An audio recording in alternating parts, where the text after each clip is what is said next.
এর পাশাপাশি তাহাজ্জুদের নামাজ এবং যে কোনো নফল নামাজ। কারণ নবী সাল্লাল্লাহু আলাইহি সাল্লাম ইজা হাজাবাহু আমরুন সাল্লাহ, নবীজি সাল্লাল্লাহু আলাইহি সাল্লামের কোনো পেরেশানি শুরু হলে আগে ওযু করে 2 রাকাত নামাজ পড়তেন, ওযু করে 2 রাকাত নামাজ পড়তেন। আমাদের যখন পেটে ব্যথা শুরু হয় আগে কার কথা মনে পড়ে? ডাক্তারের কথা মনে পড়ে। যখন গায়ে জ্বর আসে সবার আগে মনে পড়ে কিসের কথা? নাপা, নাপা, ঠিক না?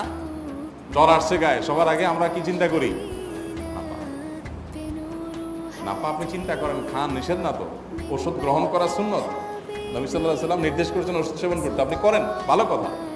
কিন্তু ইমানদার সব কিছুর আগে ব্যথা আসছে, তাহলে ব্যথার জন্য একটা ওষুধ দোয়া শিখেছেন, দোয়াটা আগে করবে, পাশাপাশি ওইটা করবে। এলো ইমানদারের কাজ। আমরা আজকাল ইমান থেকে অনেক দূরে সরে গেছি। আল্লাহ আমাদের সেই ইয়াকিন দান করুন। তাহাজ্জুদের সময় দোয়া অনেক বেশি দোয়া করবো। তাহলে 4টা আমল ইনশাআল্লাহ আপনাকে এই ভয়াবহ বিপদ থেকে উদ্ধার করার জন্য সাহায্য করবে ইনশাআল্লাহ।